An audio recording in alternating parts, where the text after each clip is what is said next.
Hello everyone, the 316 here, back with another Morphin Monday Lightning Collection review.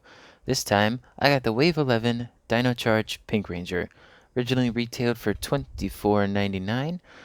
I got mine on Dorkside Toys, shipping included, for under $19. Now this figure was not one I got initially from pre-ordering. It was one I had skipped out on because I knew how hard it was to find the Dino Charge Rangers, especially Dino Charge Black. But then, as you all know, I found him at like a New Year's store, and well, then I got green, and now here's pink. So just got to get red and gold, and then I have them all that are currently released at the very least. But anyway, let's talk about Dino Charge Pink here herself.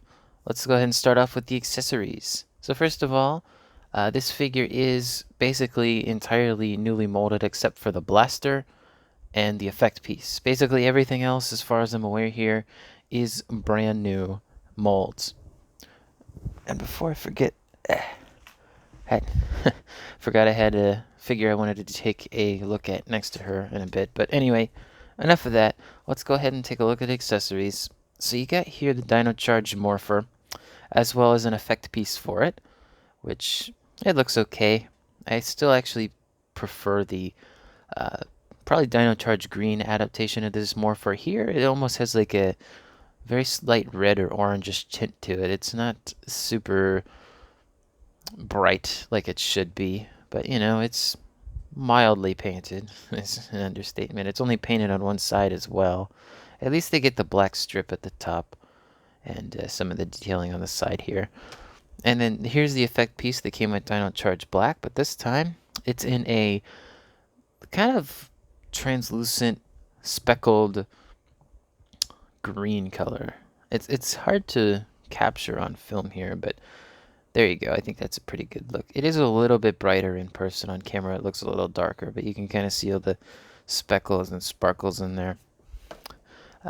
And we get the Tricera drill as well. Not entirely sure why she comes with this if she's not in her powered up mode.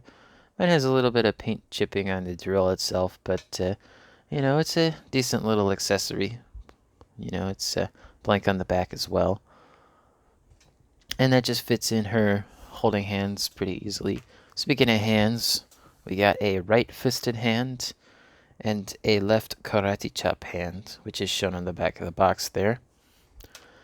And we do get two holding hands as well. I believe they're both the same. However, what is nice about them is that instead of it being side to side, it's an up and down hand. So it's a lot easier to pose her with the blaster. Yeah, the Dino Charge Mill Rangers didn't have that. Last accessory is the civilian head sculpt, and that is of Shelby. And if I can, there we go. And I think that looks great. You know, the hairstyle's appropriate. You know, it's what she looked like in the show. The face sculpt is good from basically every angle. I don't see any issue with this. It can be a bit challenging to get the head sculpt on there, though, because it is one of the newer molded neck joints that's kind of like a dumbbell. As you can see, it moves at the base here and it moves at the top. I know I'm showing the articulation a bit ahead of time, but with that amount of articulation, it can be somewhat of a challenge, especially with the long hair. I'm going to have to do this off camera. Ugh, you heard that snap. But, you know, civilian head sculpt looks great on this figure. I'm not worried about it breaking or anything. It just sometimes can be difficult to put the head on just because of the hair and that, you know, articulation joint in the neck. Taking it off is okay. Oh, always sounds so violent when I do that. Goodness. The helmet goes on super easy, though. Anyway, now we get to take a look at the figure here. So as I was saying, it is a brand new, fully kitted figure, which basically means everything here, sculpt-wise, is brand new. Let me try to get this in focus here. There we go. She's a little off-center, I know, but that's fine. Also, not to mention the fact that she's pinless. So there are no pins in the arms, nor are there any pins in the legs.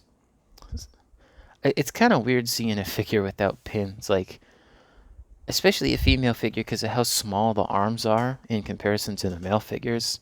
I'm not entirely sure how they do it without pins, but I don't fear that this is going to break or anything, thankfully. I have to say, though, this figure, just by itself here, again, if I can get it to focus, looks great.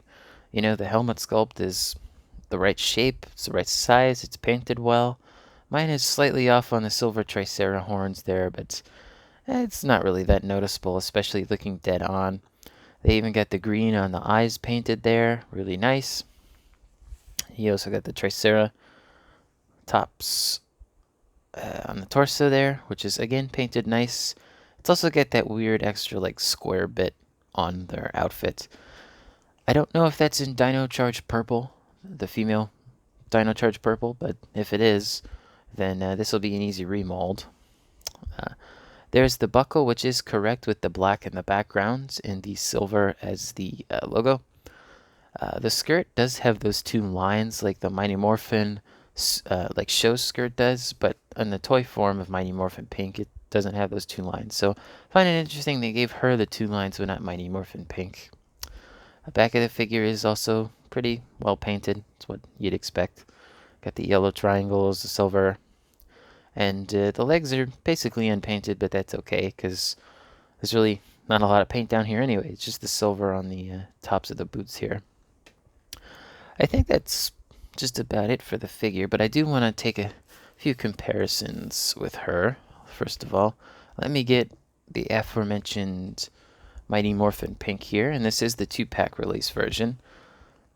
It's just a little tough to see on camera, but the shades of pink are definitely different. The one on the left is much more vibrant, and on camera the blue may be affecting how the pink shines through, but this definitely is a more rich pink versus this, which is more of a flatter pink that doesn't have a lot of vibrancy, but that's okay. Again, though, as you can see on this skirt, they did not add the lines like they did on, sometimes she has trouble standing, Dino Charge Pink here. Actually, when I bring them up closer to the camera, you can definitely see the pink difference. Like this is flat, this is more vibrant. So I think they did a good job with the molding here. And as you can see, double jointed elbows. This is just a single joint with the rotation. And then the knees there. A lot of earlier Lightning figures of mine have an issue where they basically have like deer legs. And you can somewhat see it with pink here where like it goes straight, but then it arches back very fast, and then it goes straight down again. On Shelby, it's not as noticeable. If anything, it's almost non-existent. And again, sometimes Mighty Morphin Pink doesn't like to stand on her own. But as you can see, it's almost completely straight here, and then it's a different angle here. But she can definitely hold a pose, and I think she can even stand on one leg if I get her just right here. Sometimes it can be difficult, but come on, I was doing this earlier.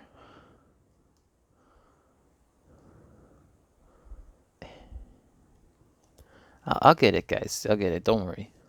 I'll get her to stand up on one leg if I can.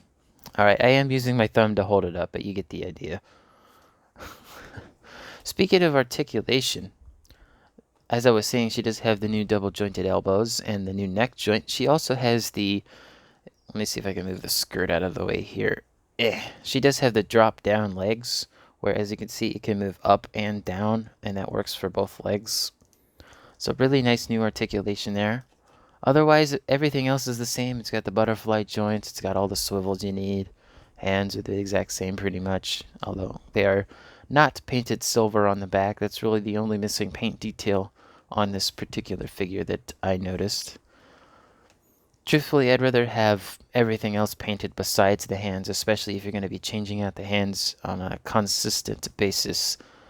But anyway, I think now's the time for size comparisons.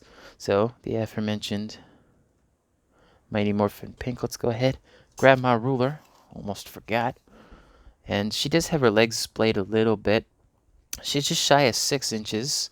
But if I drop her legs down to give her a little bit more height here, She'll stand at basically almost exactly 6 inches tall.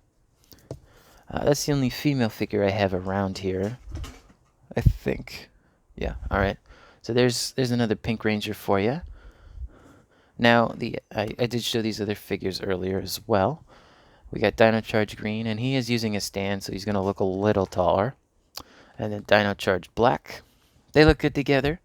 Hopefully I can find red and gold for a decent price shortly. Yeah, I always wanted to get Dino Charge Red, but Black was really the one that was holding me up because he was so difficult to find. But, you know, they look good together as a team, besides Black's belt buckle, but otherwise, good. Alright, let's go ahead and grab them, and let's go ahead and take a look at one more Triceratops Ranger here. We got the Dino Thunder Blue Ranger, and I don't have Mighty Morphin Blue either. That's another regret of mine, but given that they're re-releasing Zack soon, and they've already re-released Yellow and Pink, there's a good chance we'll see Blue soon. So that's Ethan for you. Last figures I want to take a look at with Shelby here are her wave mates. Speaking of dinos, Dino Fury,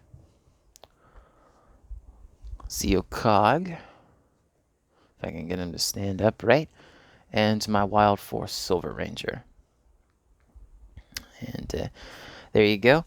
I think this is one of their better waves. I think all of the head sculpts look great, and I like to call this the silver wave because, you know, 3 of the 4 figures use silver plastic for their arms, but you know, Shelby doesn't. So anyway, although technically I think this shoulder piece may be molded in silver, although I think it's painted. But anyway, there you go. There's your Wave 11 for you. And I think they look all great together. But obviously, I don't think any of these particular characters met up with each other. At least I know Zato hasn't. But there you go. There's all your side comparisons I wanted to take a look at. Last thing to do is, of course, to take a look at the box. So you already saw the back of the box there, your legal lease, second there, illegal lease. There's your lightning side. There's your Dino Charge side. There's the top of the box. And there's the front of the box, which something looks weird about that. Anyway, what do you guys think of this figure? Let me know in the comments below. Don't forget to leave a like on the video. It always helps other people to find the video and shows me that you want more of these videos. Don't forget to subscribe and hit the bell to be notified when videos like this are uploaded to the channel. And as always, thanks for watching, y'all. Peace.